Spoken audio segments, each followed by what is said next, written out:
You have a campaign called Bank on San Francisco. Maybe you'd like to tell us about that. Absolutely. You know, we have a number of folks in the Treasurer Tax Collector's office who are very familiar with how to handle money.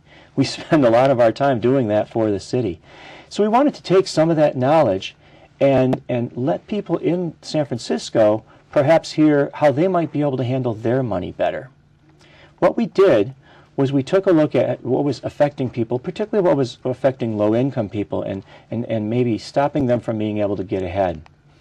And what we did was we put together and launched 3 years ago a program called Bank on San Francisco. It's really a very simple program. It has one clear message, and that is, if you don't have a bank account, please consider going to get one. Now, some people might say, well, is it really all that important to have a bank account? What's the big deal? Well, the thing is that if someone doesn't have a bank account, when they get paid, they have nowhere to go with their paycheck but to one of these check cashing companies. And there, they will be paying, unfortunately, very high fees. In fact, if somebody were to take every one of their paychecks for an entire year to check cashing companies, they would pay, on average, about $1,000 in fees to do what probably most of the rest of us do for free, which is just cash our checks. We wanted to let people know they had options and that they could actually also benefit from having a bank account. We partnered with 3/4 of all the bank branches and all the credit union offices here in San Francisco, and we got them all to work with us and agree to do things that would be beneficial for low-income and particularly unbanked individuals. They agreed to offer low-cost or even possibly free checking and savings accounts. They agreed to offer free financial literacy training or refer people to it. They agreed to help people learn how to use their accounts. So, for example, maybe the first time they had an overdraft, they could call and get that overdraft fee waived while they kind of learn what they might have done wrong. And probably most importantly, they also agreed to let people who maybe even had made some mistakes in their past, who'd shown up with a bit of a bad history for having a checking account, find a way for them to earn their way back into good standing. I like to call that second chance checking. Maybe they would ask people to take a financial education class.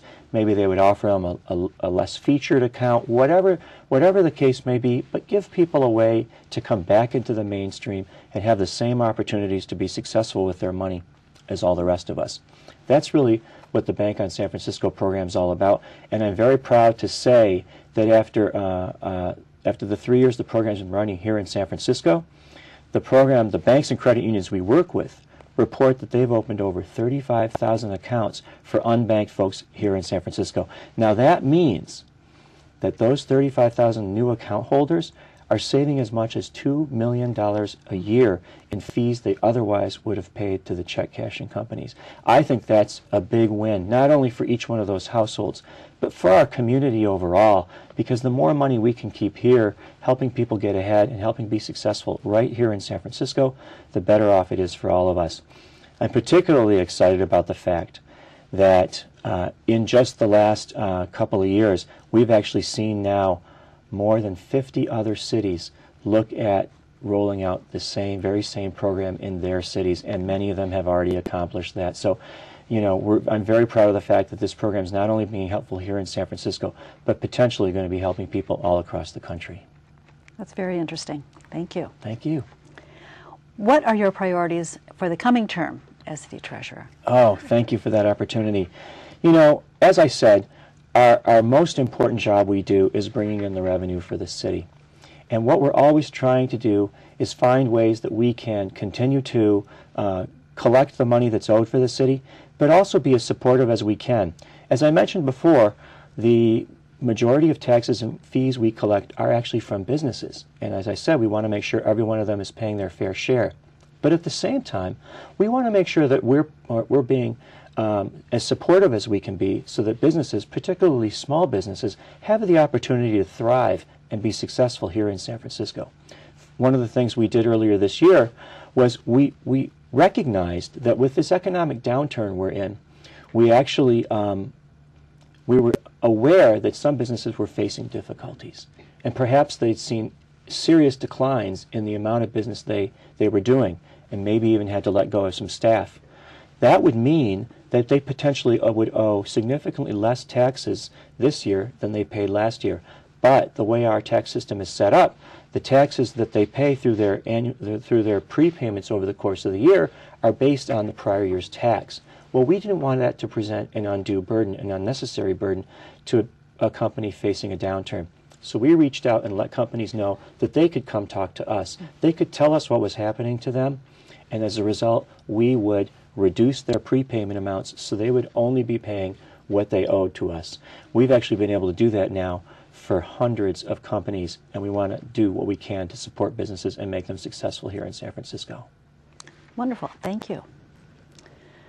And now we will come to Mr. Cisneros' closing statement.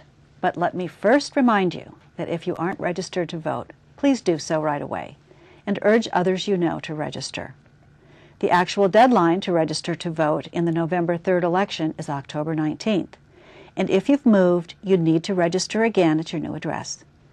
Mr. Cisneros, you have 1 minute. Thank you again, and thank you so much for this time and helping get the word out about our important election coming up.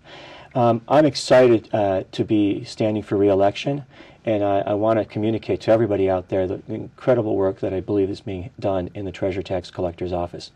We've worked very hard to make sure we're collecting all the revenue that's owed to the city through the laws that create the taxes and fees that are paid here. And then once we have the money in the bank, we work very hard to keep it safe. As I mentioned, we're also working very hard to make sure that everyone's paying their fair share. And even recently, we've gone out and been quite firm with some different types of companies. Latest was some online travel companies. We collected recently payments of over $50 million in funds that were back taxes that were due to us. Now, we'll see if we get to keep that. I'm sure that case is going to be going to court, but we're working very hard to make sure the city is paid everything we're owed, and that is our job day in and day out. I'm glad we have the opportunity to work for the citizens of San Francisco, keeping their money safe, and also through Bank on San Francisco, help people know how they can be more successful in their own household. Thank you for the chance to talk to you today. On behalf of the League of Women Voters and SF GovTV, our thanks to Mr. Cisneros for participating. And to our audience, thank you for taking time to become informed about your choices on November 3rd.